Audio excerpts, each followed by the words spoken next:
Warning, the Stone Age Gamer includes a lot of bad language. Cover your mother***ing ears.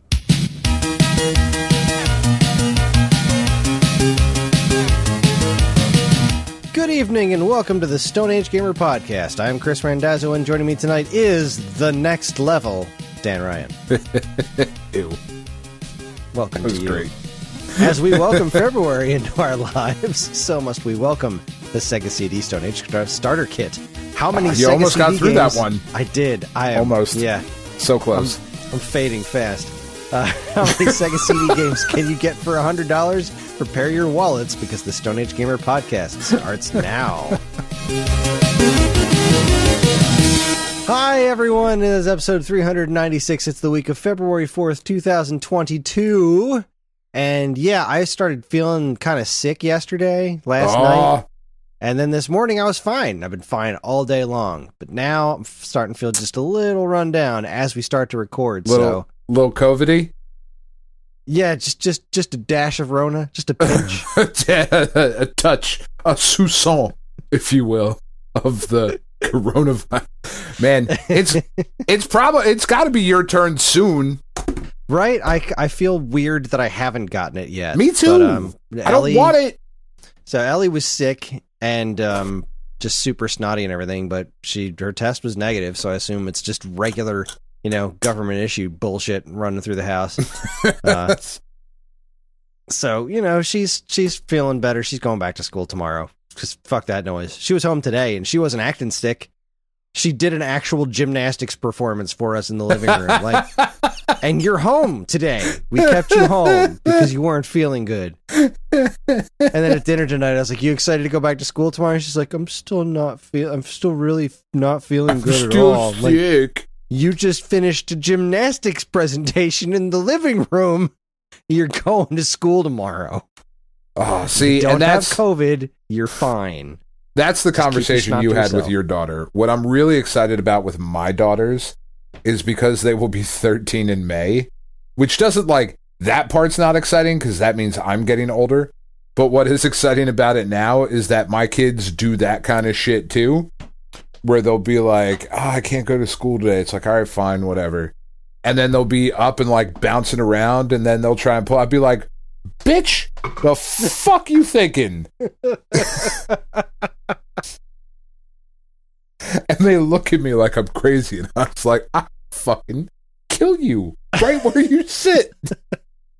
How dare you try to pull some shit?" You don't understand. I'm supposed to be at work right now. Right? I have shit to do. I'm not here to watch your fucking gymnastics routine. What's wrong with you? Summer vacation is going to be a nightmare. Oh, God, yeah.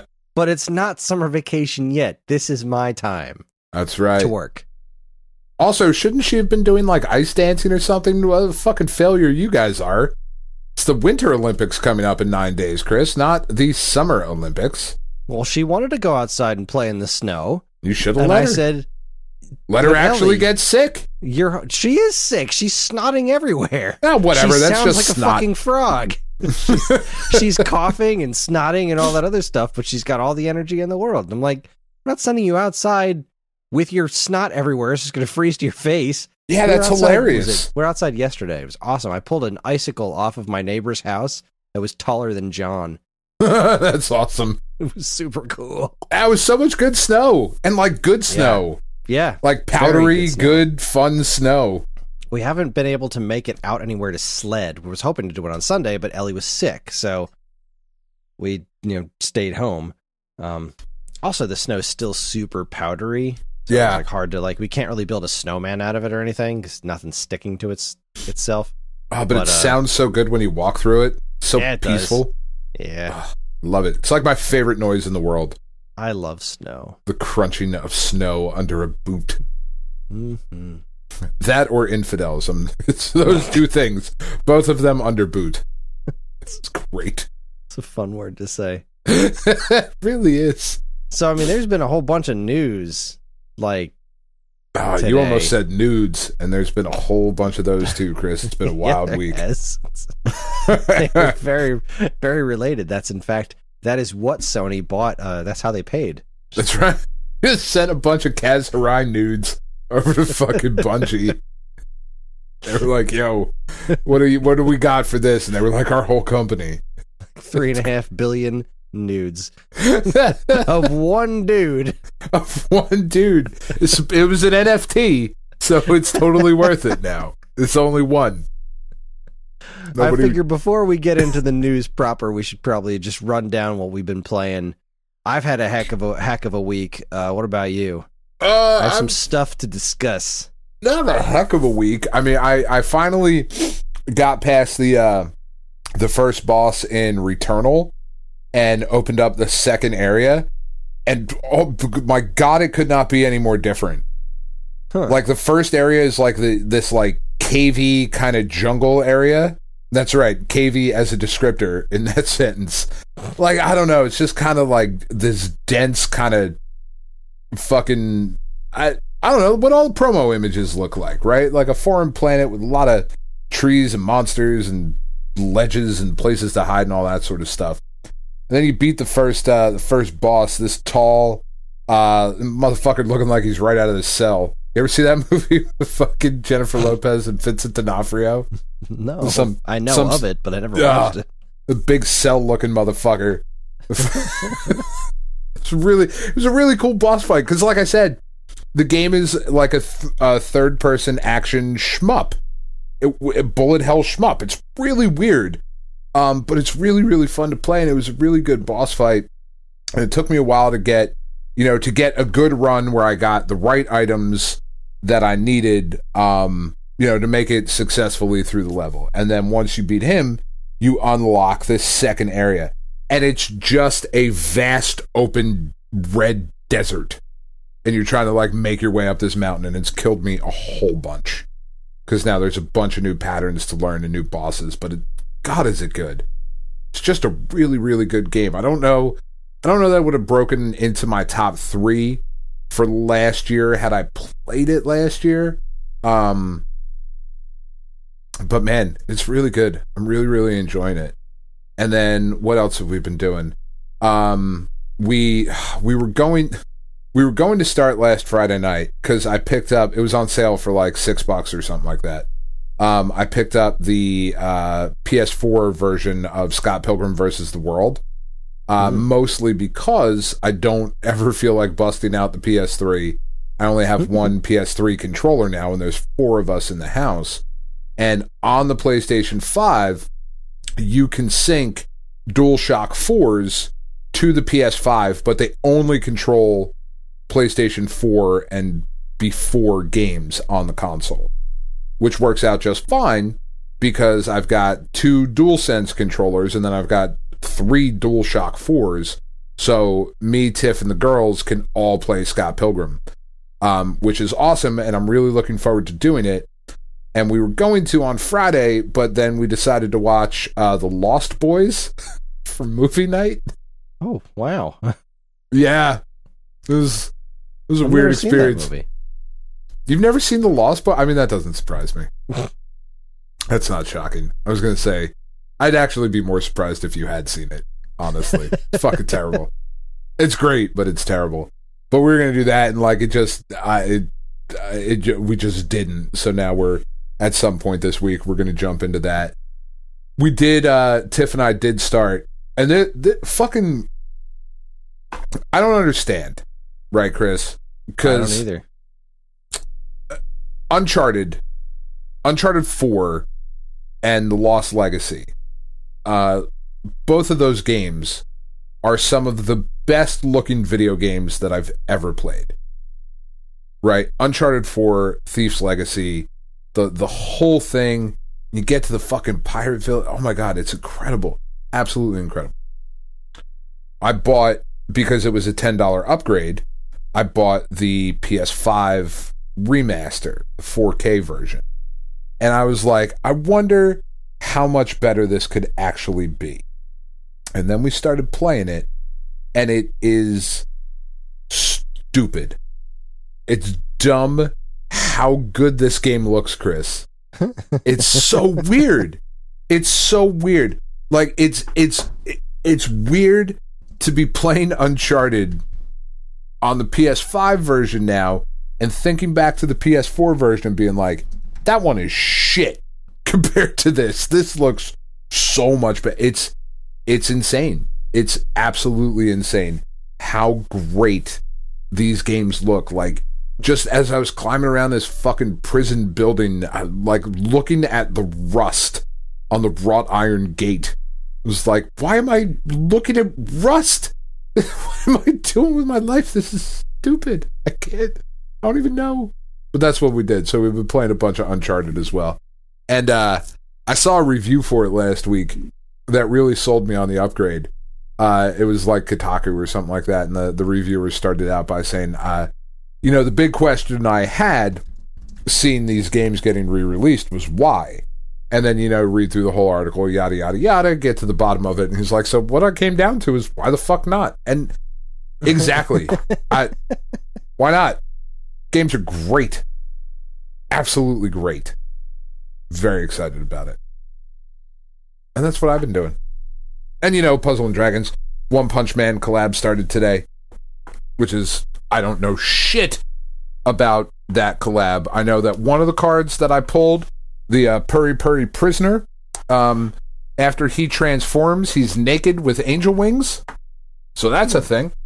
And then the Deep Sea King has heart-shaped nipples. Well. Yeah. I mean, they don't even look like the... they don't even look like you get the hearts tattooed around the nipples. I'm not a huge fan of that. I mean, like, whatever. But I don't know, boobs are just perfect, Chris, and you shouldn't alter them too much. But these are just like, instead of nipples, he's got hearts. It's weird. I don't understand One Punch Man. I don't know anything about this collab. I don't know, I know about the collab. I don't know anything about this property. I don't know if this is like the main bad. I have no fucking idea. He's weird. He's kind of creepy. I'm going to send you a picture, which is good for the podcast, for me to send you a picture. Oh, for sure. That way everybody can see it.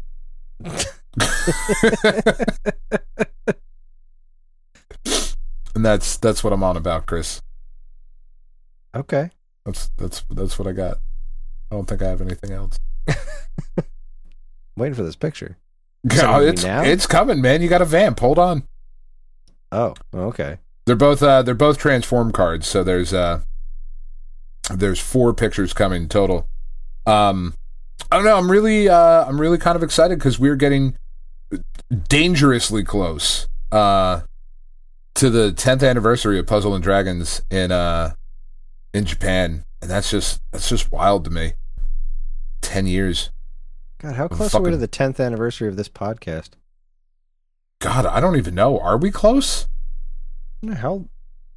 We've been at this for a while, right? I was living in Texas. So, I was living in Corpus Christi.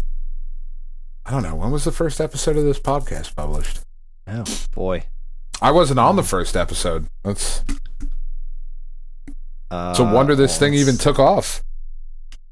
Did it? Did this thing take off? I think so. Yo, honestly... How do I even find that? Let's see. In the course of this podcast,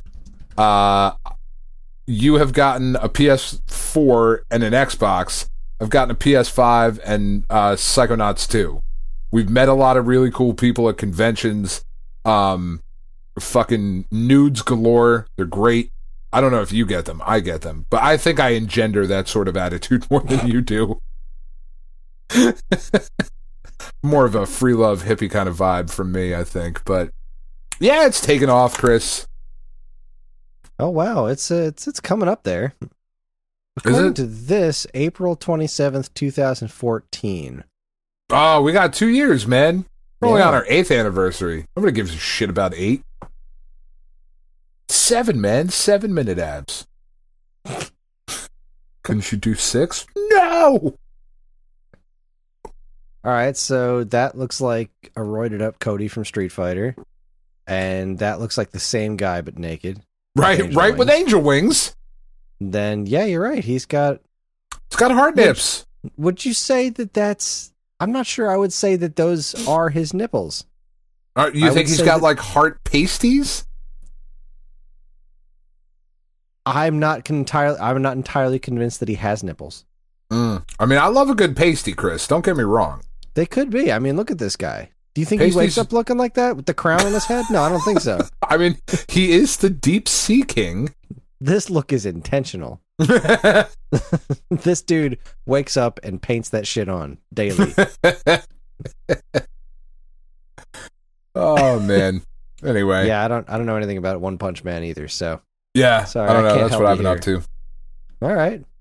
Well, I guess the first one I'll mention is something that we started talking about in the Discord.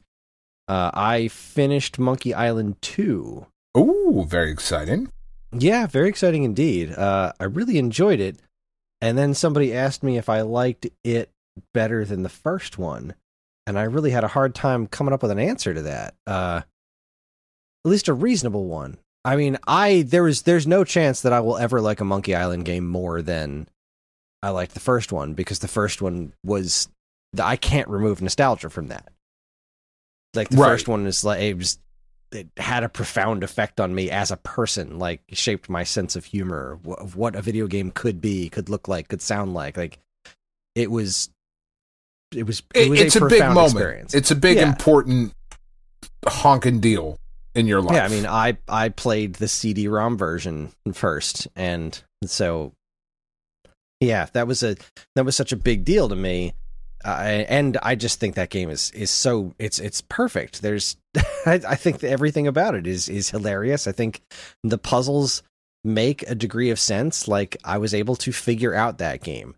Monkey Island 2, there's still a couple of puzzles in there that I don't know how I would have found the answers without a guide, because I don't understand how you were supposed to find the answers to those puzzles. Right.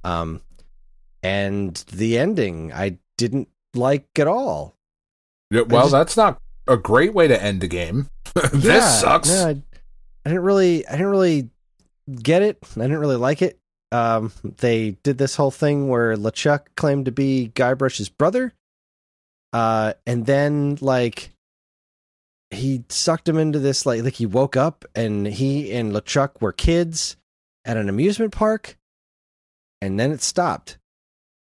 Huh. And, like, as he walked away, LeChuck turned toward the screen and his eyes glowed, like, okay, like, is this an illusion? What is this? I don't understand what this is. Like his eyes glowed like fucking Michael Jackson at the end of the Thriller video? Yeah, kind of. Okay, that's fun. And so that was, like, kind of weird. And then, like, there was a shot in the middle of the credits where Elaine was like, boy, I hope he didn't cast some sort of, like, crazy voodoo magic on Guybrush or something. But again, I don't really know for sure what happened. And it being so ambiguous was kind of weird to me. So I didn't really like the ending. Even if it was that, it wasn't funny. Like, that's the thing. Like, if it was some sort of weird trap that he put Guybrush in at the end of the game to make him think, there was nothing funny about it. So it just felt wrong. Yeah. I don't know. I didn't care for that at all, but everything leading up to it was bloody brilliant. The music wasn't quite as good as the original game, in my opinion. I love the tunes in the original game. I really liked a bunch of the songs in this one, but I liked the special edition versions of the songs. The original one had this kind of like progressive music system that was really, really advanced for its time, but it didn't result in much that sounded very good. Mm-hmm. I kept switching back to the original version every time I'd get to a new area just to see what it looked and sounded like by comparison. And there's a lot of the art direction in Monkey Island 2 that I didn't care for. I love switching back to the original stuff in the first Secret of Monkey Island, because the original, like, Amiga versions and whatnot looks kind of funky to me, because they kind of do look funky, but like, when they they're just kind of funky looking.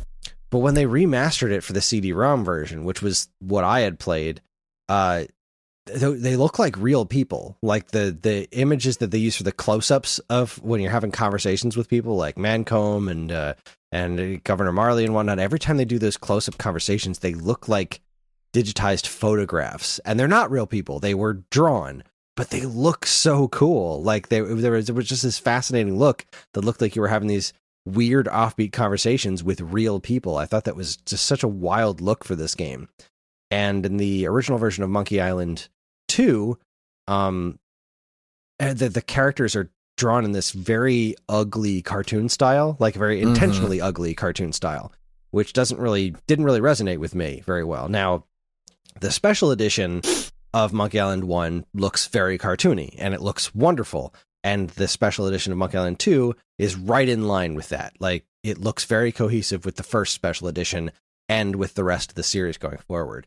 So that was pretty nice.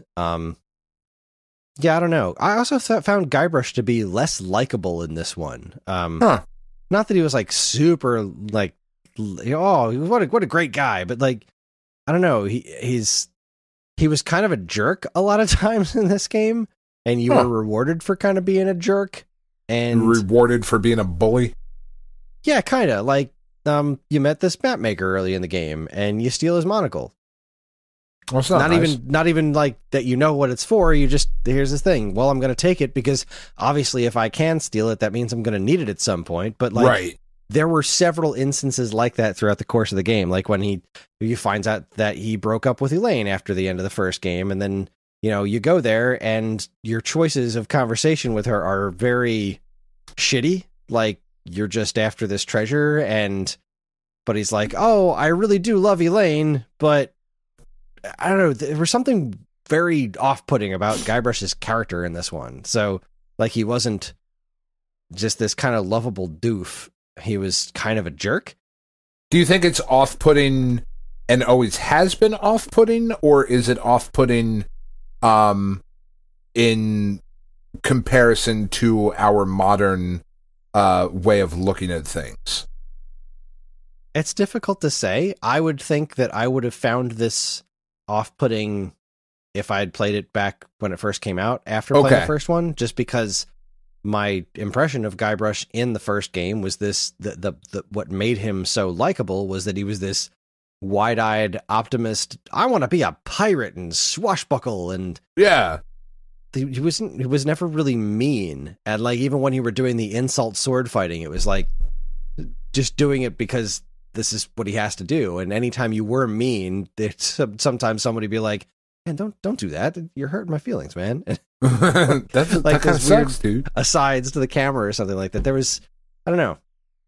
Monkey Island 2 was brilliant. There were some great moments that I laughed a lot at. The LucasArts call box. Like, towards the end of the game, you're in the woods and there's a tree that has a phone box on it. When you pick it up, it connects to the LucasArts helpline, and it's just asking questions about this game and Star Wars games and stuff, and it's pretty funny. Like, there was really, really funny jokes in there. But I thought it ended kind of weak. And I mean, obviously, I can't wait to play the rest of the games too. I mean, I'm going to wait because we just marathoned 1 and 2, and now we've moved on to other things. But sure, it was a very interesting game. I'm really glad I've finally gone through it. And I'm very much looking forward to going through the rest of them too. The third one was where the creative team changed and the visuals changed. This was the first one that had the voice actors in it. Very curious how that works out. I know that in the very beginning of the game, they basically undo the ending to Monkey Island 2. Okay. And I was reading in that Monkey Island Special Edition book that came with the limited run set about what the original creators had intended for the third Monkey Island to be before they left the company to do other things, and it was apparently going to be very different. So I don't know. I guess I'll see how much I like the sequels going forward. It's definitely not a Mega Man X situation, which I was kind of afraid of. Like, I love the first one, and then I don't even like the rest of them. But I really like Monkey Island 2. I want to play it again now that I know the answers to all the puzzles. Just kind of blow through it at some point and see if I can naturally find the solutions to some of the things that I was still a little lost on. But yeah, that's my feelings on Monkey Island 2. Great game. Glad I played it. All right, then. Special edition's great. Hooray for having that on my Xbox. Speaking of Xbox, now that I'm done with Sonic, I have gotten back to Star Wars. Still on Zabibo or whatever that silly ass planet is. Zabevo. I don't remember what the name of that. I can't remember the name of that planet for the life of me. And I'm trying to find I'm still trying to find some holocron or something. And that Inquisitor lady took off her mask and talked to me for a while. Mm-hmm. And I don't know. That was all right. It's still not really like, man, this game is great. It's like, okay, this is fine. Yeah, it's fun. It's still not blowing my skirt up. Like, they announced that they're doing the sequel to it, right? They're like, oh, there's going to be a sequel to Jedi Fallen Order. And I'm looking at the comment sections of just like, yes, this is the greatest Star Wars game. I was so, oh my God. Foaming like that guy in that episode of Avatar when Aang does the little air trick and he just starts foaming at the mouth and falls down and just like, dude, play some other video games. I mean, I'm a Star Wars whore, and my life is video games, and this is just fine. It's good. It's good. It's good enough. I mean, it's good. Maybe I'd like it more on a newer platform. I don't know, but it's I definitely think that is part of it. It just feels better to play on a more modern system. It's very similar. Certainly not to the degree that Shadow of the Colossus was. Yeah. But a similar kind of thing. But the thing is, I really liked the core of Shadow of the Colossus, and I don't like Cal. I don't think he's very likable at all. When he stands still, he runs his fingers through his hair. I don't think he's not likable. It's not that he's not. It's not like I hate him. It's just that I don't particularly like him all that much. He's so blah. He's like the least interesting Star Wars character ever. Maybe he gets more interesting. Yeah, maybe he does. I'm more interested in just about everyone around him than I am him. I really honestly feel like it is the video game Jedi embodiment of generic white savior. I mean, like, that is definitely true. It's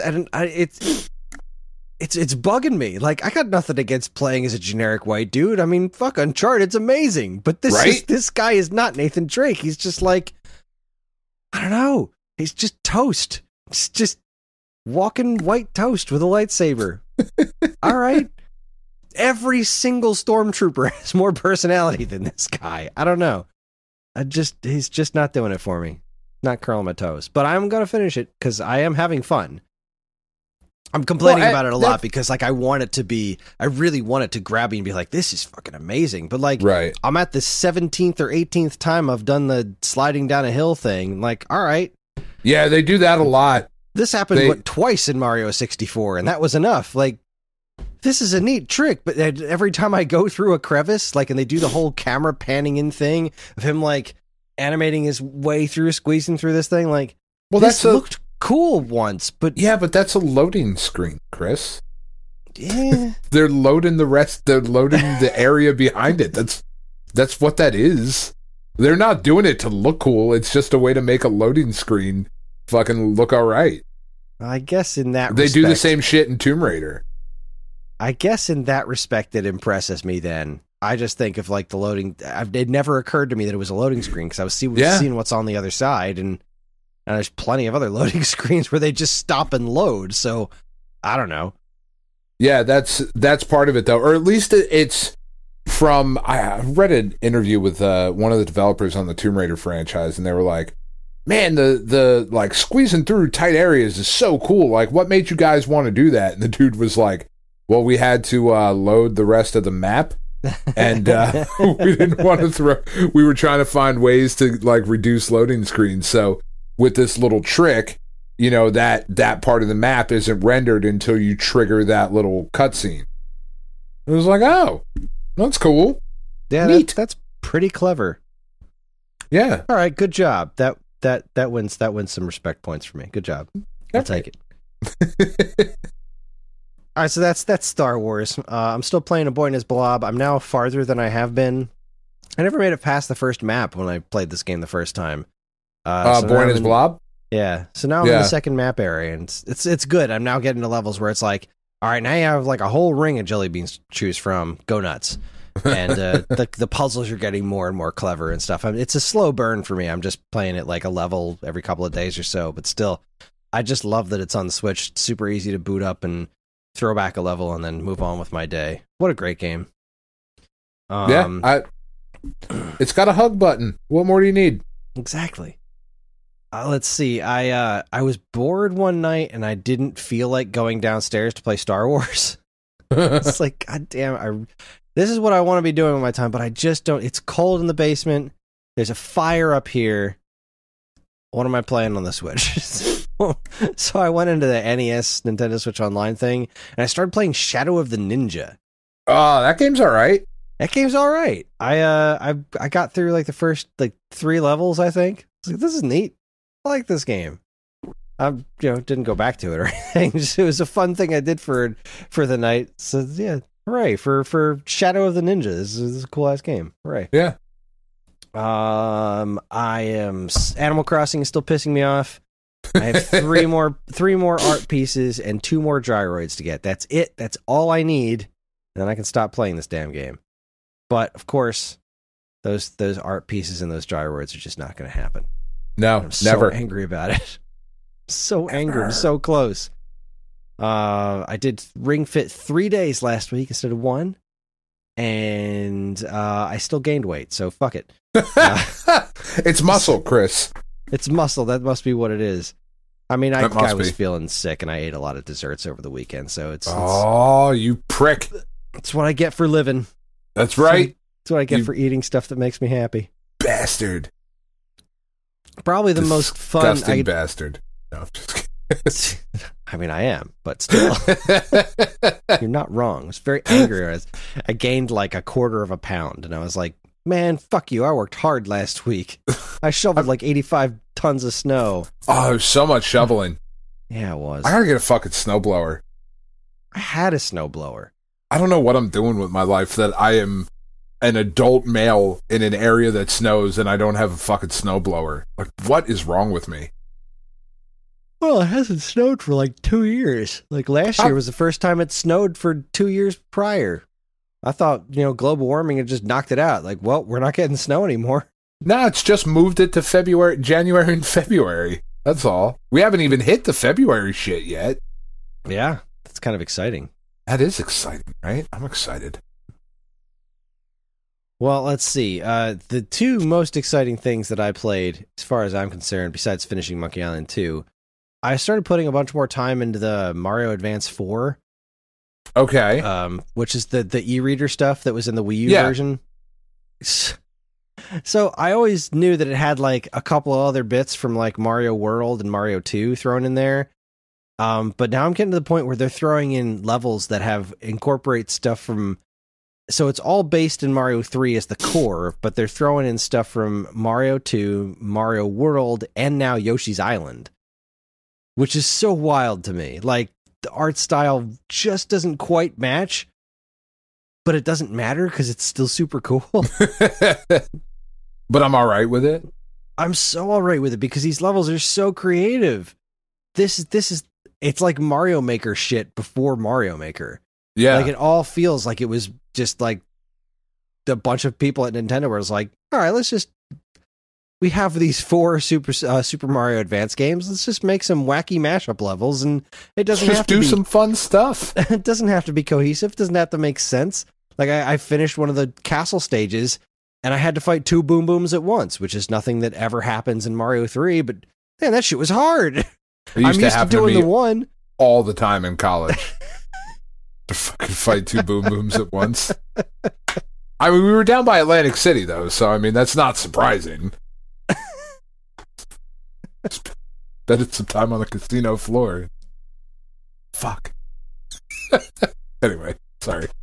It's okay. So yeah, sorry. Mario Advance 4. That is. You better wake the fuck up. We are not even halfway through, Chris. We're gonna make it. It's gonna be great. Get some coffee. Goddamn lightweight. Sorry, our Discord is blowing up at the moment. Oh my god, it's so much right now. It's going absolutely crazy. For anyone who is in the Discord and listens, you're having the Wordle conversation, which I guess we'll get to in a bit. Will we? Yeah, I don't know what it is. I don't know what it is either, but it was bought by the New York Times. Was it? Never be a good thing. Yeah. No, that's awesome. Love the New York Times. Bunch of pedantic assholes. Yeah, they said that it's going to remain free for now. Oh, for now. Yeah, for now. It's an important modifier. Yeah, it's going to be tied to a subscription eventually, and that's what everyone likes about it. Like, it's a free thing with no ads, and apparently that posting your answers on social media without giving away the answers was part of what made it so fun. I don't know. I don't get it. I never tried it. I'm never gonna. Especially now. So, yay. I'll keep doing the New York Times crossword. So, Mario Advance 4, one of the best reasons to own a Wii U. Another one of the best reasons to own a Wii U is John and I started Wind Waker. Oh, nice. Oh, why is that not on Switch? I don't know, because this game it's you know what's killing me? It's like, it's just beating me over the head. This game is so much better than Skyward Sword. It's ridiculous. And I like the Skyward Sword Switch port. I do. I'm very happy it's there. But everything about Wind Waker looks, sounds, and feels better than Skyward Sword. The combat in this game is so simple, so fun, and so effective. I am absolutely loving the crap out of this. The only thing that I'm seeing now are like, there's a couple of frame rate stutters. Okay. The gyro controls would probably be really nice. What they did with Breath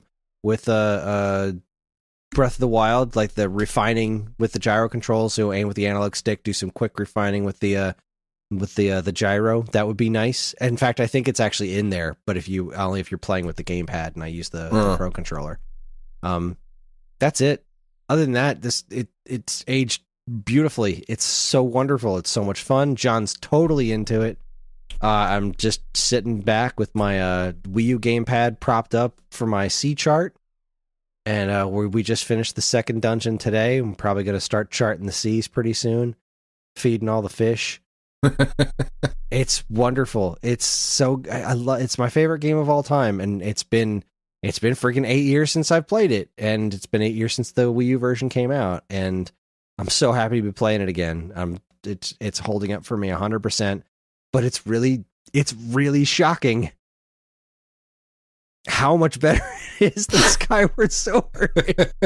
I just keep thinking about it every time I play it. I'm like, damn, we stopped playing Skyward Sword. Like, and I was enjoying myself, but you really have to fight that game. But you stopped playing it. You really have to fight that game. I can't get Wind Waker out of my mind. Like, every day, like, do you want to do another dungeon? Yeah, all right, let's do it. Let's get back 100% on the ocean. I do. Let's keep going. I don't want to stop playing it. I just wish I was still playing it tonight after the podcast. Be like, all right, play more Wind Waker, but I'm not playing it without him. So that's been super fun. That's awesome. Yeah. So I guess let's see. A couple of news bits. There was a Halo TV show trailer. Didn't watch it. Which is terrible because I know we do a video game podcast. I don't fucking care. I was curious what it would look like because, you know, I don't know much about Halo, but I'd like to see how does Master Chief really look in live action, and I thought he looked great. Yeah, I saw enough of a teaser. Like, I'll watch it when it comes out, you know what I mean? Yeah, I still haven't watched fucking Book of Boba Fett yet, so what do I know? But I saw enough when they did the video game awards trailer. Like, that was enough. Oh, I didn't even see that. I don't need to see anything else.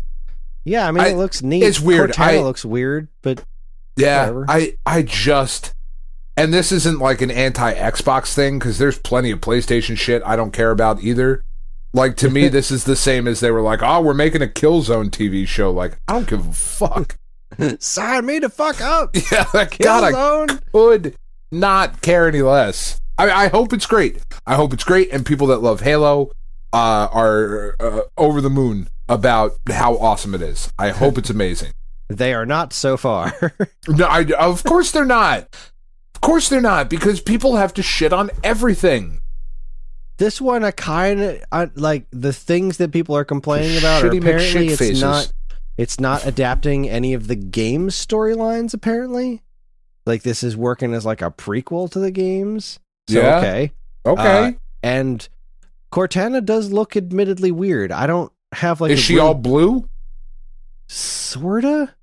Okay. She's got this weird uncanny valley look to her now. And like I feel like Cortana as a character, I don't know shit about Halo, but I know she's some sort of like floaty AI thing. Like, yeah, she's like a fucking force ghost. You could have literally slapped the video game graphics in there, and that would have been fine. Should have, because she's a digital thing. But instead, it's like this hyper real. There's something very unsettling about the way Cortana looked. All right, I get that, and it's not even like this isn't a complaint of like, oh, this is not. This doesn't look what she looked like in the game. There was just something unsettling about the way she looked. So at least that I get. Spielberg's doing this, right? Is he? Or Spielberg's production company? Isn't it like Spielberg and Jace? Fucking Spielberg and Jace. I don't know. Oh man, that's a good episode title. Is it Spielberg and Jace? Spielberg and Jace. I think it is. I think Spielberg had something to do with it, which was one of the other reasons I wasn't excited for it, because Ready Player One was such a hot pile of garbage. Yeah, you hate that movie. Oh my god, it's the worst. It's the worst. Oh, I hate that movie so much. God, it's just a fucking pile of shit. I don't know why I'm so amused by how much you hate that movie. Dude, I hate it so much. I like, when I think about it, I have to stop and hate it with my whole body. It's like, oh, I fucking get real mad about it. Oh, God. Yeah, the movie's terrible. First book is so great. First movie is so bad. Oh, God. And they're going to... Anyway, it should have been a TV show. That's another thing. Hey, maybe it will be someday, right? God, I know. Percy Jackson's coming back as a TV show, because that was another dog shit movie. Yeah, Percy Jackson and the Olympians? I've never seen the movie. It didn't look very good, so I didn't watch it. Bad. Read the book with the kids, like read the first couple with the kids when they were younger. They loved it, and the books were really fun. Whatever, like I went back and finished the entire series because I was like, well, I read the first two with you guys. I'm just going to read the rest now. They were fun, whatever. And then saw the first movie and was like, nope, swing and a miss, guys. Shouldn't have. Could have. Shouldn't have. It's a shame. Did anyway, yeah. Even had Uma Thurman. I love Uma Thurman. She was terrible in it. She was bad, like fucking Poison Ivy bad in that movie. Ooh, ow. Yeah, right? That's a big oof. It's a big oof. Anyway, all right, I believe it's Spielberg and Jace. So Halo TV's happening. This was a fun day for PlayStation. Yeah, it was a weird day. Yeah, first we had Dan let us know that the show was officially announced. The next one coming out for everything, including Switch. Including the Switch. And like right after you had sent that, Nintendo themselves tweeted the trailer for the show with the PlayStation logo. With the PlayStation logo, like the trailer starts with PlayStation Studios. Like this is weird. I was looking at the box, and the box is the PlayStation logo on the front. Like, man, this is weird. That's weird. It's like booting up Ori and seeing Microsoft Game Studios on your Switch screen. It's like. It's giving me that same weird feeling like the first time I played Sonic on my GameCube. Like, this is what weird. I want, though. Let me buy Breath of the Wild on my PlayStation. Yeah, I mean, the platform agnostic future is a fun one to think about. It's what I want. Am I using that word right? Agnostic? Yeah. You sound uncertain too. You're way smarter than me. Come on. I am, and it makes sense in context. I don't know that it's technically correct, but fair enough. Hey, I'm fine. Fucking platform ambivalent. There you go. Just everything everywhere. That's fine by me. It's fucking slutty. It's fucking slutty game design. That's what I like. It started spawning all these gross ass conversations. Like they didn't do this in reaction to the Activision buyout. No, that's not how shit works. This has been in the works for months. You don't drop $3.6 billion in a week. Like, oh fuck, we gotta go do something. We gotta come back. We gotta combat this Activision thing, and like, what can we drop a cool few bill on? Get out of here, you fucking dummies. I like how the Bungie's just like, yeah, we're gonna honor all the contracts and stuff. Whatever we're working on right now with Xbox is still gonna be on Xbox. And then Sony's official comment is just like, well, well, maybe. I have no question in my mind that when Sony's acquiring things, it's like, okay, we're gonna own this, and this is gonna be our shit. Like, yeah, we're going to use this to get you to buy PlayStations. Whereas Xbox is like, we're going to use this to get you to sign up for Game Pass. I don't give a shit what you use it on. Yeah, we couldn't care any less. You can do this on your toaster? Awesome. Give me $7 a month. Money, and please. Nintendo is that picture of Kirby fishing. That's right. Nintendo is like, just you wait, guys. We got the 4DS coming out. You're like, what the fuck could the 4DS be? I don't even know. It lets you travel through time. Right? Would that be surprising? No. You go back in time and fucking go to an alternate timeline where fucking Wii Music was a thing? It lets you play Super Nintendo games the day they launched. Okay, but it doesn't feel any. It's still just playing the games, but and then you can only experience that game in that time period. As soon as you stop playing, you are right back to where you were. Right back to where you were. You don't get to stay in 1995. You just get to be there while playing your game, wherever you currently are. So if there was a tree in front of you instead of a house, then you're now playing that game in a tree. That's where you live now. You live in this fucking tree. Good job, Robinson Crusoe. You could very well die. Here's our new $500 system that you can play Mario Brothers on again. And you assholes will keep buying it. Goddamn right I will.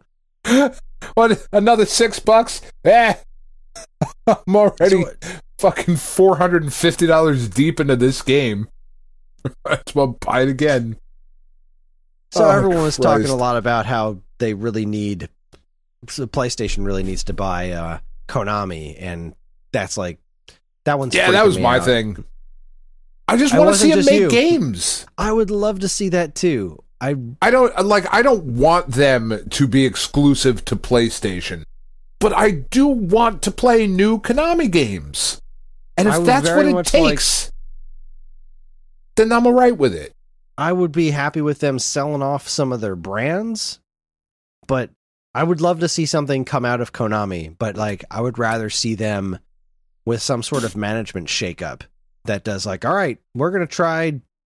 Okay, we're gonna be like Orange Cassidy. We're gonna try. We're gonna take some swings at some stuff. It'll be fun. I don't want to see them acquire Capcom. I don't want to see them acquire anyone else. I mean, they're gonna. They basically threatened. Yeah, Jim Ryan today in an interview was like, "Oh, there's more coming, you fucks. Just wait, swing it in around. We're Sony, goddammit." Like, and everyone's like, "Oh, when's someone gonna buy Nintendo?" Like, that's not gonna happen. Like, no.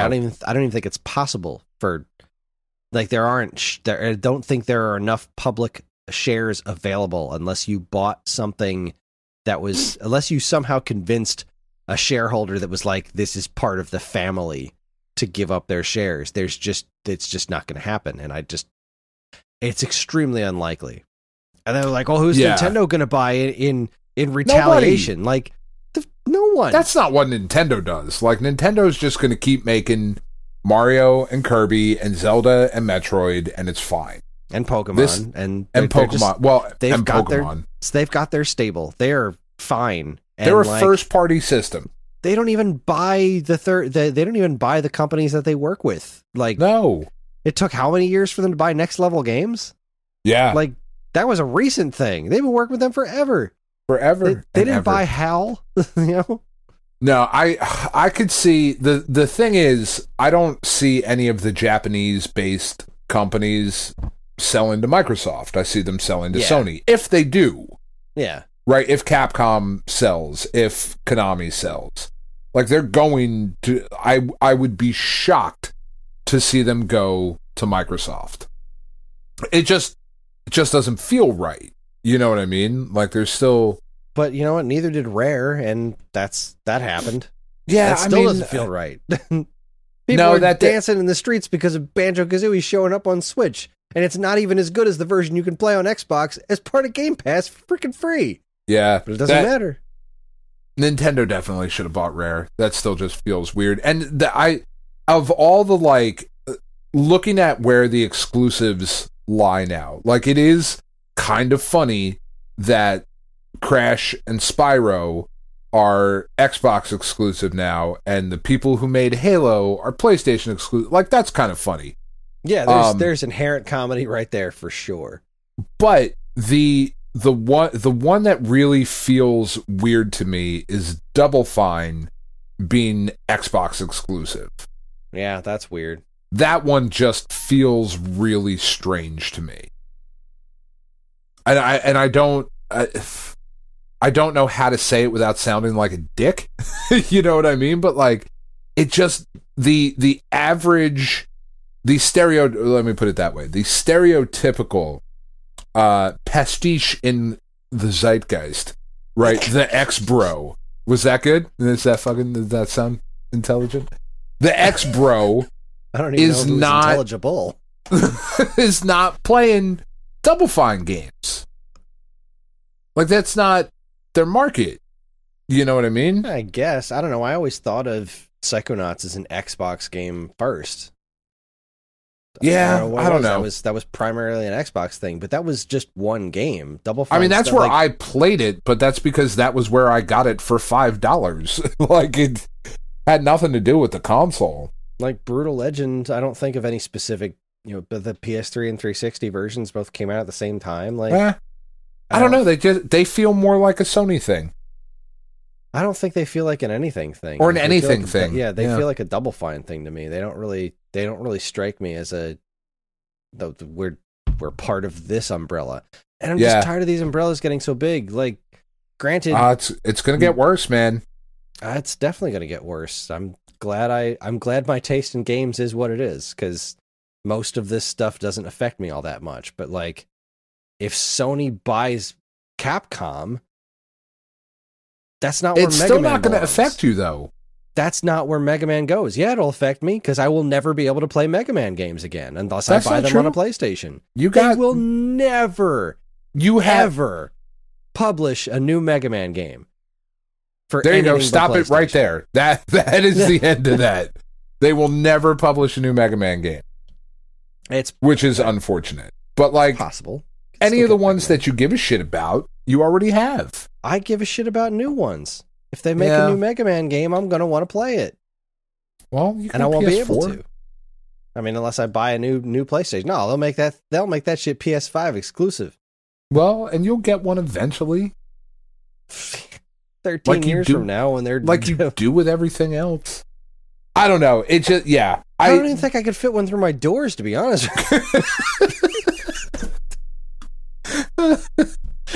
It's not that big, you dick. No, you know my stance on this. I think it's all fucking stupid. I think you should make your game. If you're a first-party company, it's exclusive to your platform for 6 months or a year. And then put it everywhere. Yeah, go nuts. Who cares? It's so dumb. Like, and that'll be the decision on the console you buy. Like, I will continue to buy PlayStation consoles because I want to play the new Spider-Man game, and I don't want to fucking wait 6 months to a year. I want to play the new fucking Wolverine game, and I don't want to wait 6 months to a year. The new God of War. Those are the games that I want to play when they come out. But, like, I could wait a year to play a Legend of Zelda game on the fucking PlayStation, or whatever Bethesda or whoever is doing. You know? Like, it's fucking stupid. It's just dumb. You would make more money, you capitalist fucks. Like, what are you doing?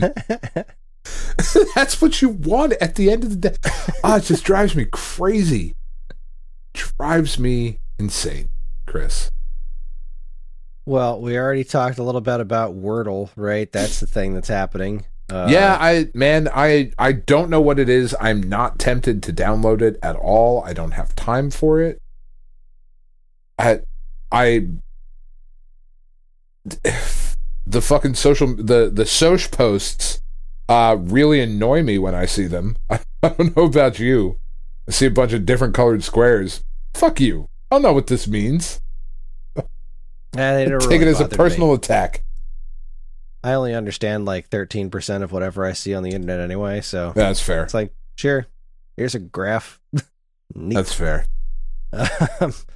This one excites me, and I'm sad that it's tomorrow because I would love to talk about what they actually announced, but the annual Yacht Club Presents presentation is tomorrow. Oh, that's exciting. That is exciting. Love those guys. Really hoping for some I mean, Cyber Shadow was so great. I mentioned before, I'm all kinds of excited about the Shovel Knight Dig. I really hope we get some news on that one. It's been quiet for way too long. That game looks amazing. I think they're going to announce that they bought fucking Capcom. That's what's going to happen. Yacht Club Games now owns Capcom. Or they bought Nintendo. Shovel Knight was really popular. So we bought Nintendo. I'm stoked. Yeah, fuck it. That would be fine. I trust their leadership. Yacht Club's been great. Have you heard about the Limited Run Games physical store that's opening? Oh, right. Yeah, that's happening soon, isn't it? North Carolina. Yeah. We know some people that are close to there. We do. Yeah.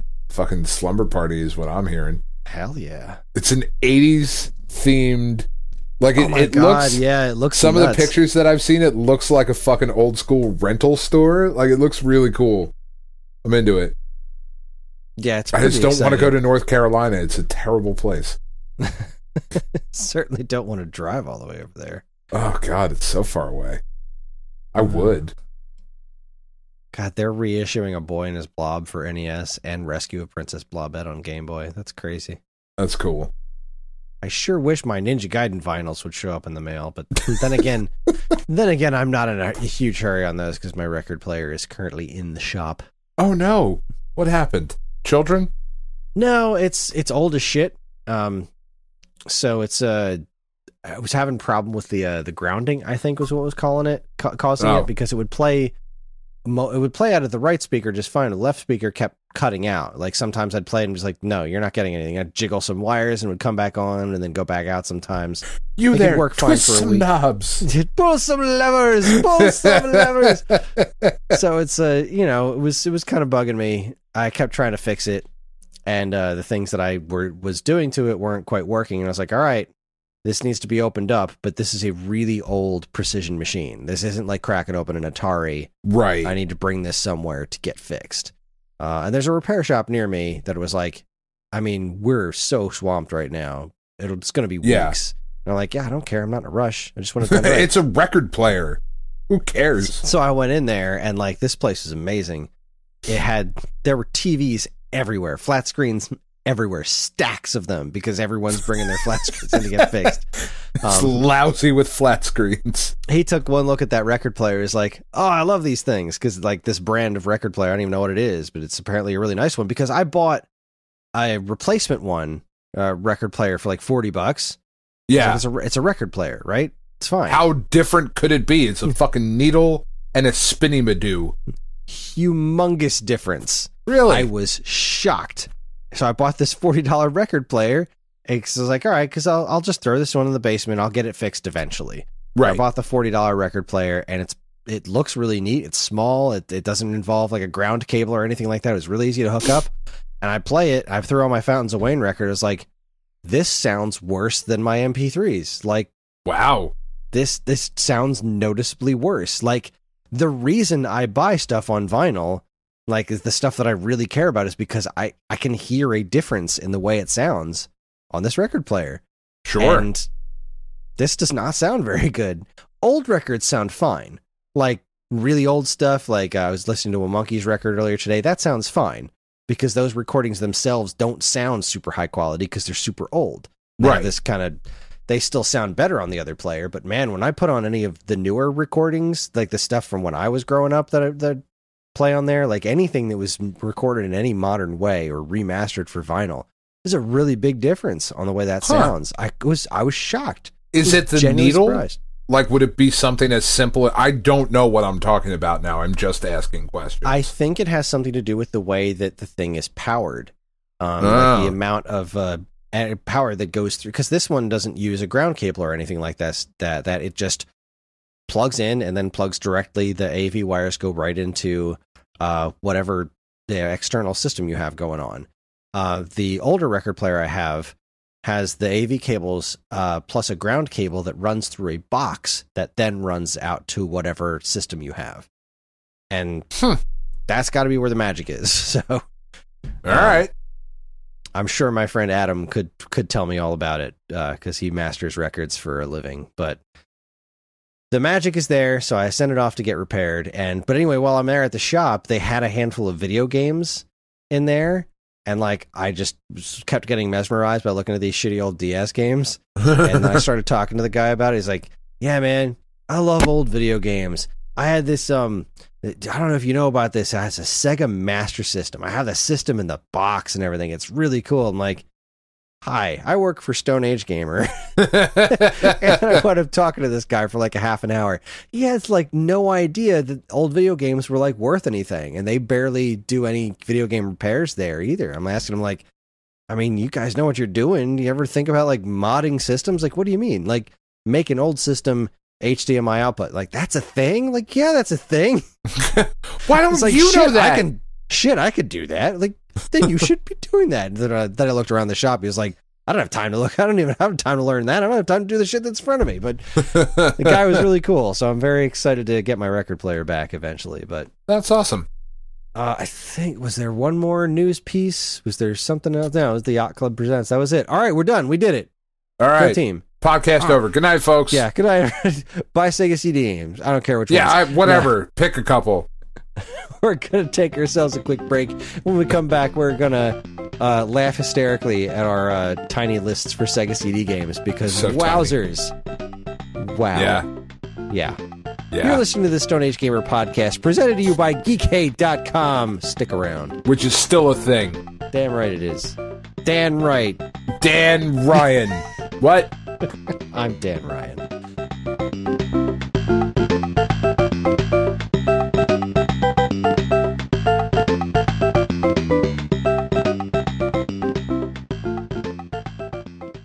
And now, here's a quick look at some of the other original content available now from our partners and Geekade.com.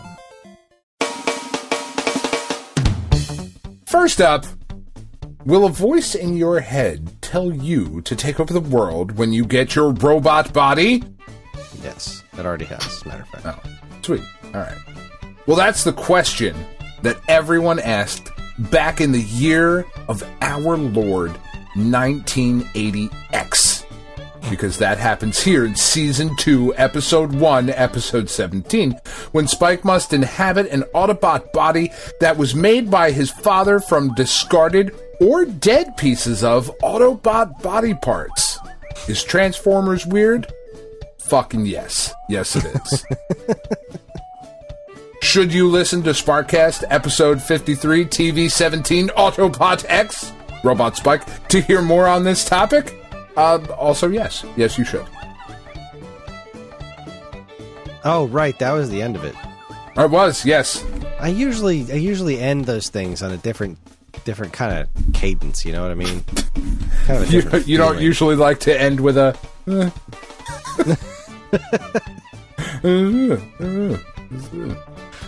Oh, God. My brain's done. Yep. 2021 was a heck of a year for video games, but how was the music? Matt and myself have compiled our lists for the best video game music we heard last year, and a decent amount of said music was actually from 2021. What songs did we choose? How did I manage to put together a best-of list of 2021 anything video game related that doesn't include Metroid Dread? Find out in Waveback episode 145, the 2021 Waveback Awards. Not sure if that sentence made sense. Yeah, sure. All right, cool. Yeah, that track. Yeah, Leo, your approval is the only approval I need. That's all that matters. Finally, on this week's episode, Kris guides his fellow Twepcasters through all the news that they need to know about. Between a rash of celebrity deaths, the return of Raylan Givens, I don't know who that is, and Evan's thoughts on Moon Knight, there was much to discuss. But before that, there's a thrilling, nay, captivating discussion about hamburgers, ice cream, beer, plus some TV shows. Don't miss this week's episode 254. That's enough ice cream, beer, and burger talk. For all this and more from us and our partners, be sure to keep your eyes on geekade.com. I think from now on, when I read the commercials, I'm going to try to do the last three words like diners, drive-ins, and dives. I feel like that's a good way to do it.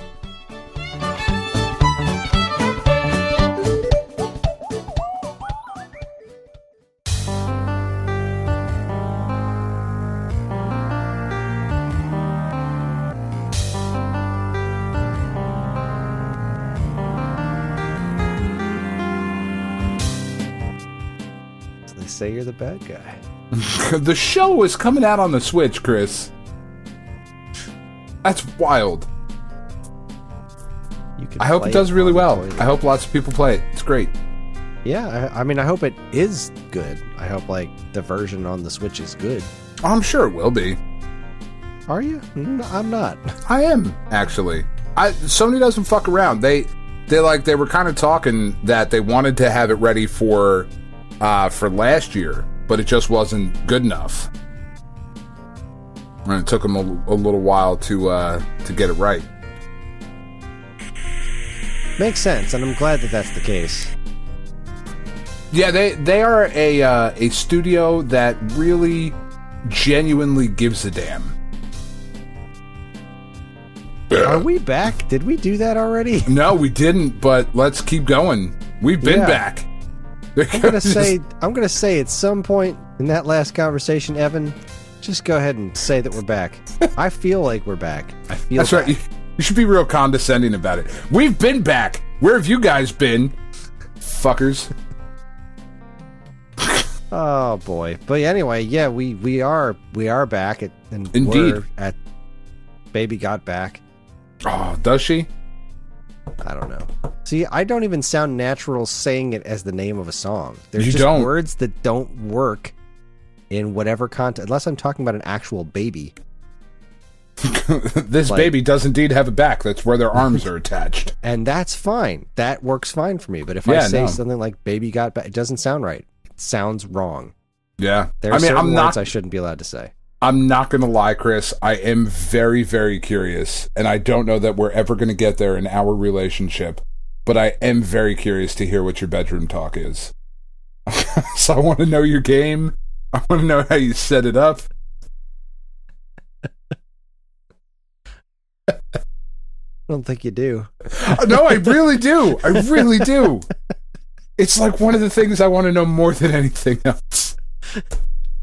I would pay good money to find that out. To have a recording? Oh, man. That's very strange. That is very strange that that's the thing you want to know about. I don't know what that says about you. I don't either. Not sure. I'm comfortable enough sharing it with you, which I also don't know what that says about me. Well, that's fine. Just being comfortable to share, sure, go nuts. But, like, really, just, no. Of all the things I want to know about you personally, I want to know what it sounds like when you fuck your wife. I didn't go that far. I wanted to know the lead up. What's your chat up line? I've heard you grunt. It's fine. I know that. At this stage in the relationship, there is no lead up. It's like the kid's asleep. How much time we got? You wanna?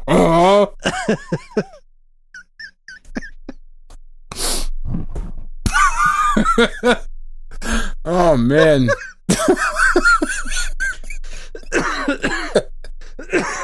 Oh my god. Yeah, I'm crying now, so that's good. It's good. We've hit the crying and laughing part of the show. Oh man. This is what happens when I don't have to go to work on a Tuesday. Happy New Year. What is it, a snow day? No, it's Lunar New Year. Really? Yeah, my company has off. Wow. Yeah, pretty excited about it. Didn't know they liked those Sega CD games that much. I guess it makes sense. It does. We're doing a Sega CD episode now. Who knew? I did. I told him. Like Eternal Blue, is that their thing? Or like the first one, the Silver Star? I know they're not celebrating that damn DS game. No. God, no. All right, man. How many of these you got? I got 4. I got 5. Oof. How'd you get 5? All right, go first. Let me just load it back up there. Okay, yeah. Yeah, I got 4 games at $99. I got 5 at exactly 100. Wow. All right. I feel like one of these I feel like I'm cheating on, but whatever. All right. I have a thought on what it might be too, but it's not the first time. Get there. I have a shady past, Chris. All right, so this is the Stone Age Starter Kit. This is where we talk about if you had $100 to start a physical collection for any one platform, what would be the games that you choose? Obviously, this is extraordinarily hypothetical. There are so many better ways to play Sega CD games right now than actually having a Sega CD and popping a CD in there and going to town. Yeah, don't do that. But if you were to, we usually go with loose, obviously, like so you don't really care about just the way I like it. Complete, just it's a very sexy episode this evening. I didn't include PAL stuff. I don't know if this one's region free. It is region locked. I checked that because I made my list, and then today I was like, oh shit, there's other versions. Maybe I can get them cheaper. And I looked it up, and you cannot play other countries' versions in other countries. That was a good sentence. Yeah, I like it. Good job. Write that shit down. All right, I've been pouring too much funny down my throat, Chris. I'm sorry. My first game, 4 of my 5 games start with the letter S. So that's fun. I have no games that start with the letter S. Really? Okay, that throws my theory of your cheat game out the window, but all right. Yeah, no. All right, my first game is Soul Feast at $13. What the fuck is Soul Feast? It's a pretty cool shoot 'em up. It's a space shooter, scrolling space shooter, side-scrolling.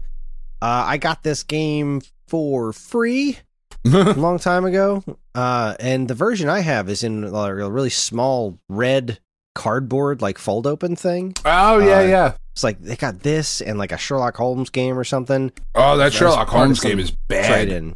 Yeah, no, I didn't care for that. But Soul Feast was pretty rad. This is a neat game. It was one of the first ones that popped in my head. I was like, this game can't be that much. And it's only $13, which is actually extraordinarily cheap for a Sega CD game, because holy crap, this thing is expensive. God. Yeah. My goodness. But yeah, Soul Feast, it's not like, the most amazing masterpiece, but there were some pretty decent shooters on the Sega CD, and I think Soul Feast is one of them, especially at $13. It's a really solid representation of what the Sega CD could do to enhance traditional 2D games. Cool. Well, speaking of enhancing traditional 2D games, that's kind of where my first game goes, and that would be the Sega CD version of Batman Returns. Ah, good pick. I almost chose this one. I have this game complete in the box too. Man, it's really good, right? So it's $36. That's what knocked it off my list. It's expensive, but it's the only version of the Batman Returns game that has these really cool Batmobile stages. I knew that's where you were going. The Batmobile stages are cool. Oh my god, they're so cool. They're so cool. And like, obviously it's got all the other like CD upgrades, right? Like the soundtrack sounds better, like everything sounds better and all of that. But what really set this apart, if you've played the Sega Genesis or the Mega Drive version of Batman Returns, then you've played a lot of this game. But the Batmobile segments are just really cool. It's that Tim They look Burton, like Super Scaler. They do stuff like the arcade Afterburner or Outrun or something. They're really wild looking. They're really cool. And as far as I know, this is the only place that you've ever been able to play these. Like, I don't think this has ever been ported anywhere.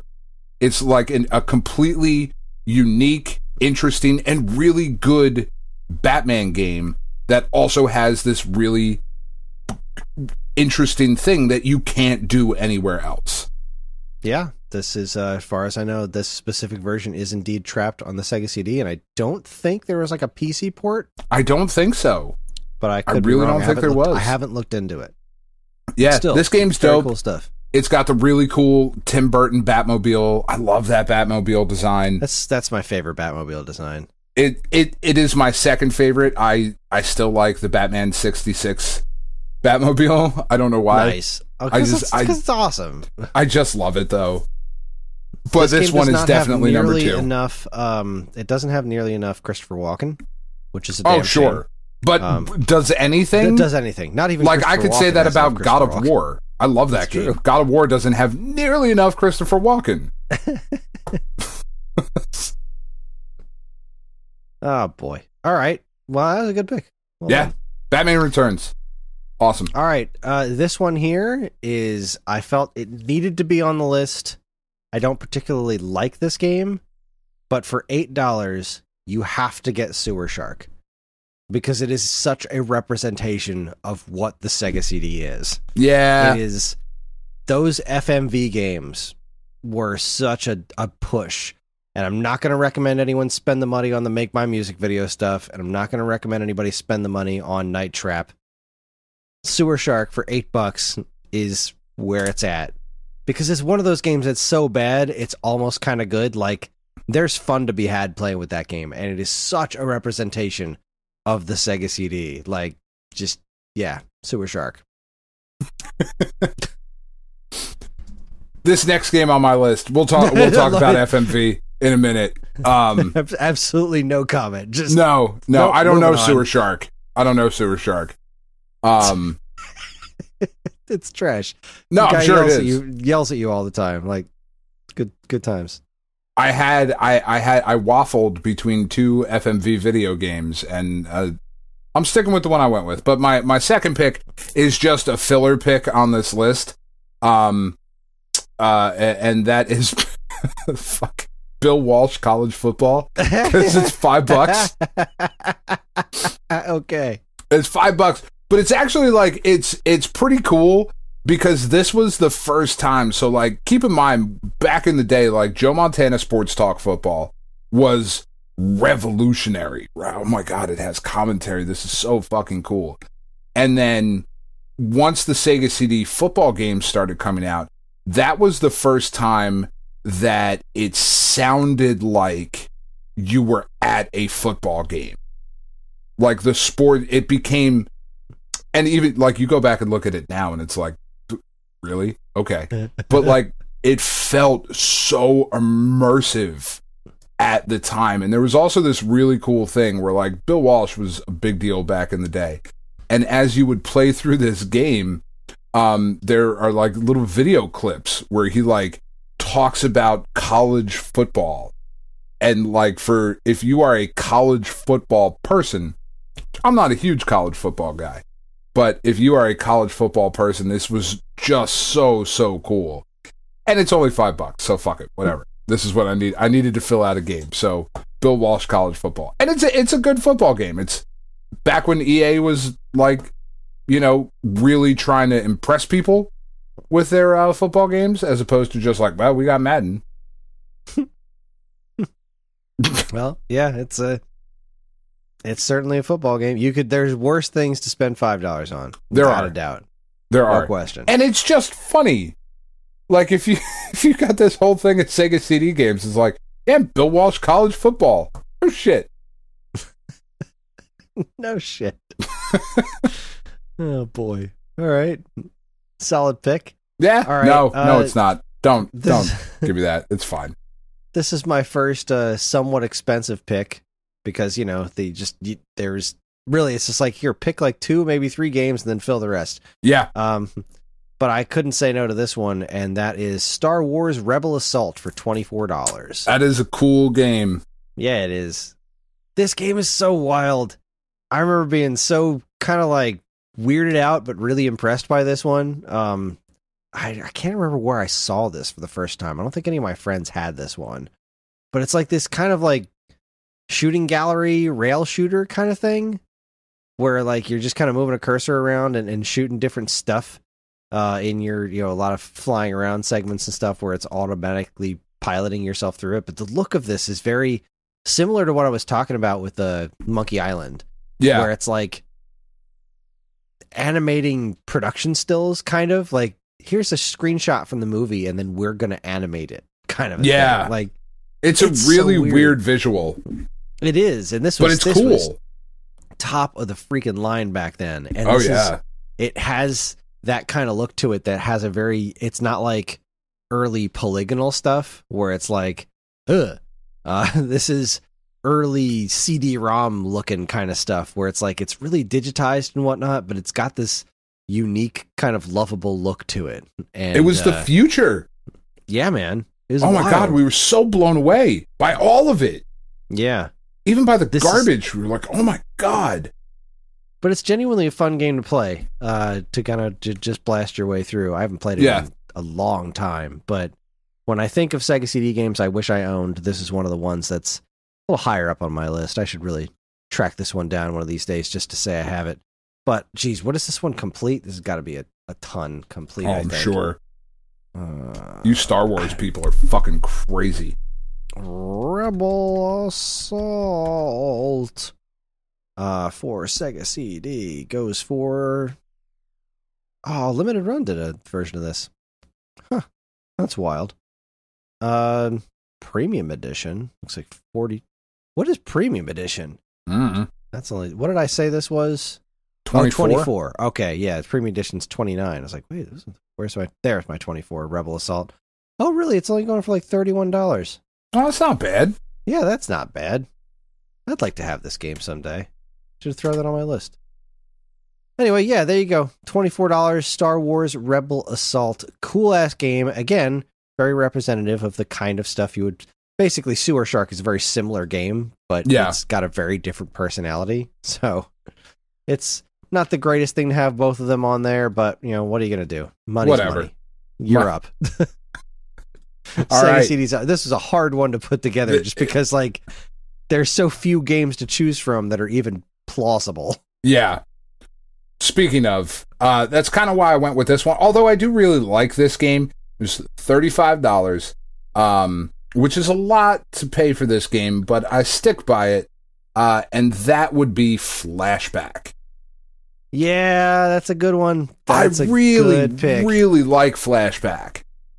I think it's a really, really cool game. And what was really cool about the Sega CD version is, again, it had that music that was just not possible on the Genesis version. Like on the other home console versions, it sounded like shit. And the Sega CD version of Flashback has these just really immersive sounding soundscapes. Right, because it's not really music in some of the sections. It's more like ambient kind of stuff. But it really, really works with the style of game that Flashback was.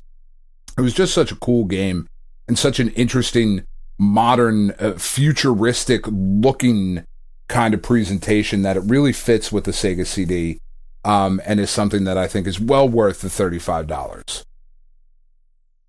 Yeah, that's a good pick. Flashback's really cool. Overall, better than mine.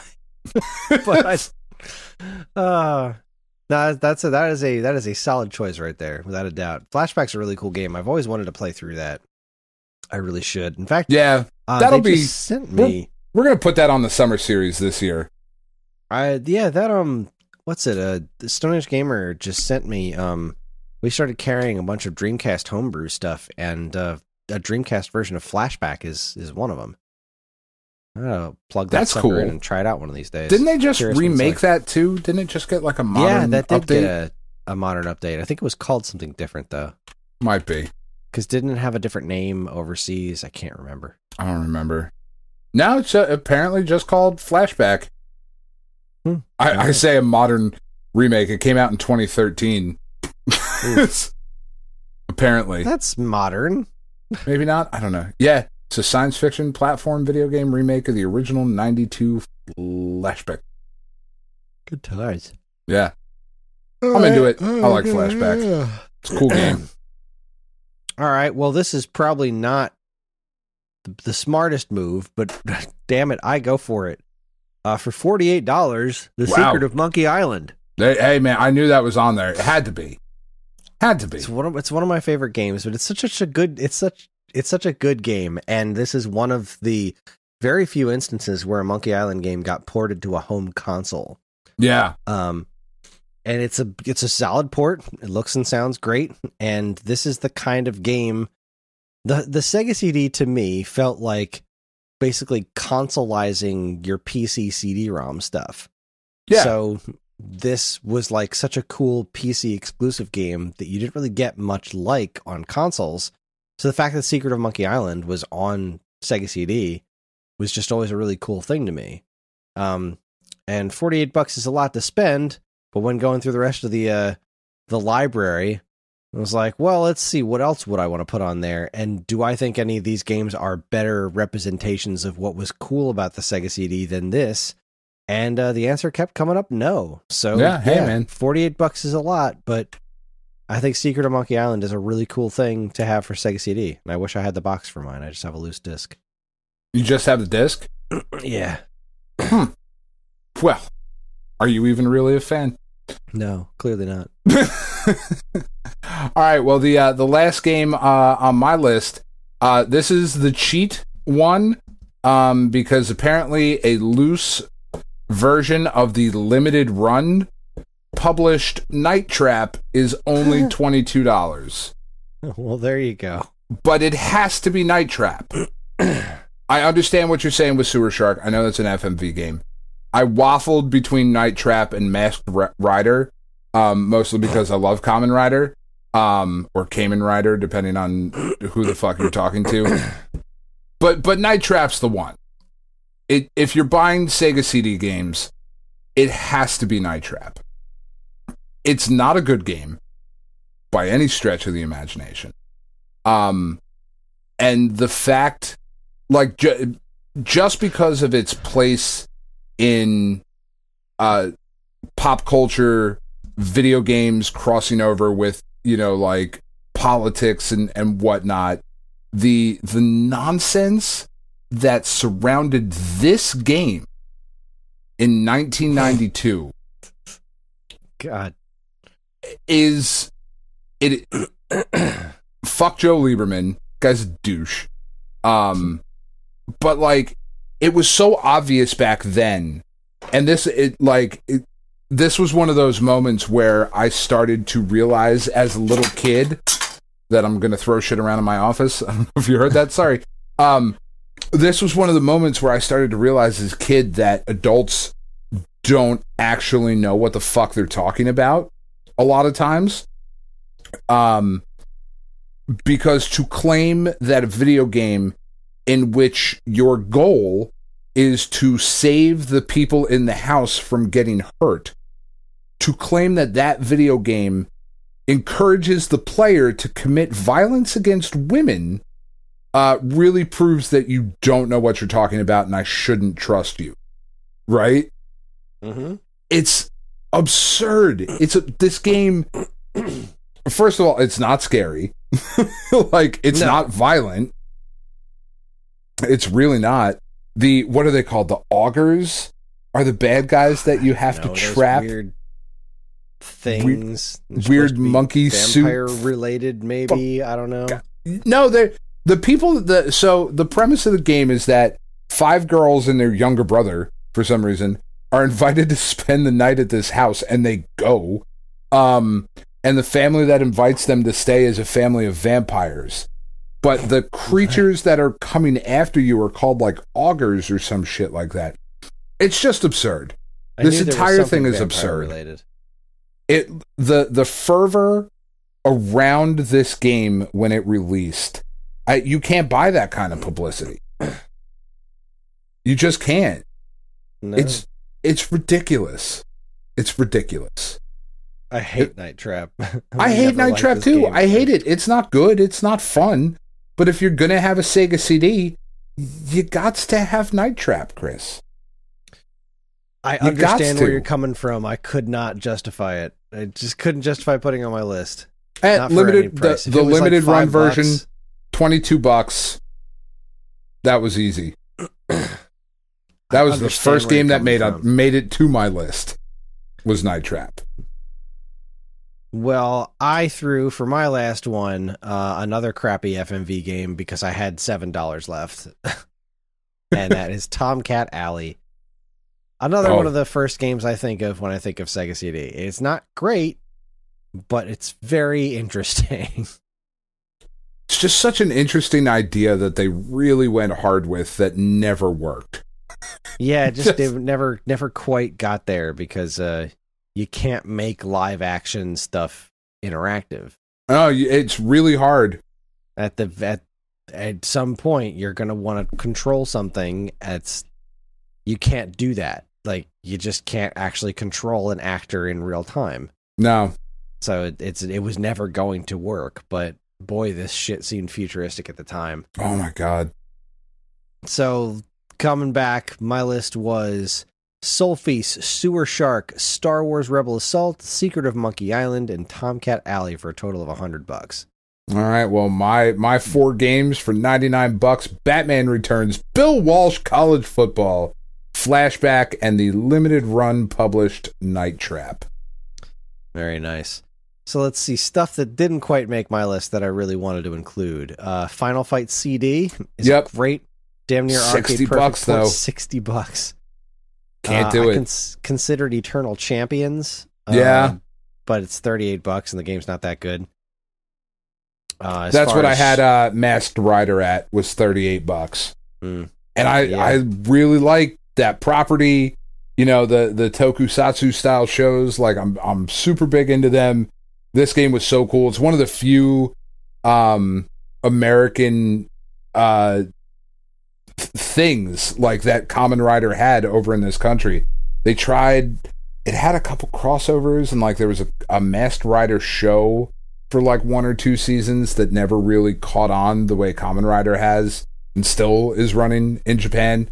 But not at $38. Like, it's neat.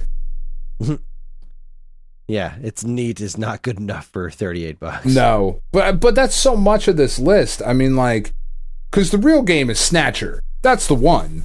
But I mean, you got $900 to drop on that game, and if you do, like, man, Lords of Thunder is crazy expensive. This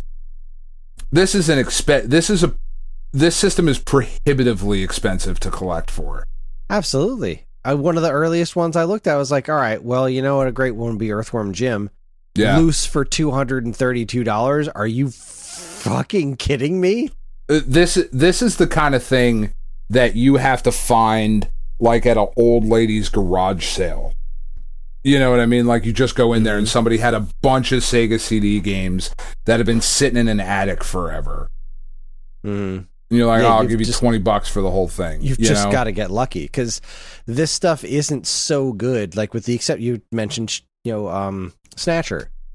That's awesome. But even the stuff like Lunar, they've been re-released elsewhere now in better forms. Yeah. Like, this is you definitely shouldn't play it here. The Sega CD version of Earthworm Jim is probably one of the best ways to play the original Earthworm Jim. And we talked to Tommy about it on this show. Yeah. That the music from the special edition is like tied up somewhere. So like the special edition for Sega CD is not available anywhere else. For freaking complete is $483. Yeah. Out of your goddamn mind. Yeah. But it's a neat, unique thing for Sega CD, and you're just not going to get it unless you're lucky. Yeah. For anything even approaching a reasonable price. Complete insanity. $483. That's crazy. From Jim. No. Nope. Out of your goddamn mind. There you go. There you have it. That's it. Yeah, Sonic CD for $40. Nah. And I like 2D Sonic games. Sonic CD never set right with me. The other one I thought was going to be your cheat was the Sega Classics Arcade Collection. Yeah. It's $15 for a bunch of Genesis games. It's like, it just didn't seem to fit the spirit of what we were doing. Yeah, no, it's not like putting Super Mario All-Stars on there. It's just like, here's a bunch of Genesis games on a CD. Okay. Yeah. Like, that's neat. Yeah. I don't need that. Get Batman Returns, get Flashback. Those are legitimately good times. Very, very good. Very good winners. So, Sega CD, weird system. Glad that's over. Weird system. Next month, I don't know if it's any better. Yeah, I don't either. Next month, I wound up with 4. We were going to try to combine 32X and Sega CD, but I mean, it's the longest episode already. So that's what we do. We'll do it again next month, and we'll just have tiny lists. And if it really gets down to it, like maybe we'll cross this one with Jaguar. We'll think about it. But I don't know. These next couple are really silly. Like we've got 32X, then Jaguar, then Virtual Boy. Yeah, maybe 32X will just be a fun conversation. We'll cross Jag and Virtual Boy. Yeah, because you can get. I don't even know if Virtual Boy is doable, to be perfectly honest. Like, is there anything worth playing under $100 on the platform by that point? I don't know. I'm also kind of concerned about Saturn. Saturn, I think, has a large enough library, but I don't know. I haven't looked into it. I don't know. I mean, I think we'll be okay with Saturn. I'm a little concerned. I feel like Saturn, we're going to be able to find stuff. There's got to be something on Saturn, even if we're not getting they're not getting any of the best games on the Saturn, but there's got to be some crap. I mean, let's see. I've got 82 games according to Game Eye and my collections. 82 games comes to where'd it go? Saturn. $10,021. Jesus Christ. What's the cheapest Saturn game I have here? Let's see. Price. Ordered by price. Those are question marks. Pro Pinball for $5. Wow. I mean, I just pulled it up on price charting. Panzer Dragoon Saga. It's $930 loose. Yeah. I have the Mortal Kombat Trilogy is $158. Are you kidding me? Wow. Yeah. Loose. Yes, Saga's listed as my most expensive game. I have that complete at $1,035. Jeez, Mega Man 8 shot up $638. Yeah. My God. When did Mega Man 8 get more expensive than Burning Rangers? That's crazy. That is crazy. I have Mortal Kombat Trilogy. Oh, look at that. Complete. $230. Yeah. Worth a pudding. That's dumb. It's $240. Resident Evil, $250. Man, Guardian Hero. That's more expensive than Guardian Heroes. That's not nuts. Right. That's not right. It's definitely not a better game. Anyway, so yeah, that's what we got coming up. Yeah, we'll burn that bridge when we get there. I'm sure somebody will buy somebody by that point and give us something else to talk about. Yeah. There's no chance that we will have a short episode. We're just not physically capable of it. We are not. It is impossible. Me fail English? That's impossible. That took me a second to actually remember the quote. It's like, wait, where is it? Come on, there's brain. a joke here. There it is. I'm all ready right. for bed. Let's wrap this up. Get it, Chris. Hey, I did it. I held on through to the end, through to conclusion. Well, almost. That's the way I like. That's what I like about you. You always finish. It'd be disappointing, but sometimes. Oh shit! What are we talking about next week? I don't know. Me neither. That's our show. Join us next week when Dan and I'll do another podcast. It's episode 397. Oh, what the fuck? You know what you're getting. We're working on it. That episode 400 is going to be cool. That's the only one we're planned for. Everything else is just kind of fucking foreplay up until that point. I gotta get writing for real. You really do. I've been meaning to talk to you about it. Karen and I have been talking behind your back for weeks now. Well, we wanted to do something special for the 400th besides the trivia. Like, we might do some kind of giveaway or something, but I don't really know how to make that work. So I don't know. We got a couple of weeks to figure it out. Anyway, we're on most social media platforms, and if you want to get in touch with us, we aren't very difficult to find. All it takes is a quick look at our show notes, and you'll see links to our social media accounts as well as all manner of other fun stuff, like a link to our namesake, StoneAgeGamer.com. The Geek Aid Patreon, which helps us keep this show running week after week, and more useful links than you can shake a joystick at. The show's theme song, Squared Roots, was written by Banjo Guy Ollie. You can learn all about his wonderful music and more by following the link to his YouTube channel, also in the show notes. And finally, as always, we'd like to thank our intrepid editor, Evan, for making the show listenable for all you folks, and we'd like to thank all you folks for listening in the first place. We forgot to talk about Sega leaving the arcade business. That's something that's happening. And also, is there an arcade business? Exactly. During this recording, it was something I really wanted to watch, but there was no way I was going to miss a show to do it, because I'll be able to watch it recorded anyway. But right now, as we're recording this, there's a live interview with like the people who did Nintendo Power. Frank Cifali's hosting it. Oh, that's cool. Fascinated by this. I think it's Howard Phillips and some other people. Like a couple of the artists are going to be involved. I can't believe I'm drawing a blank on the other name. I want to say Gail Tilden, but I don't think that's right. And she would be very upset that you're getting it wrong. I'm sure she would. I'm tired. She told me. She called. She was like, Chris is going to fuck my name up. I was like, I know, Gail. Son of a bitch. He's a bitch. Anyways, that's it. That's all I got. We're out of here. My name's Doug. I'm out here. Thanks for listening, everybody. On behalf of Dan and myself, keep playing games. I'm Doug. You're dead. It's an awful lot of oregano, isn't it, Doug? It's better to get $80 for it.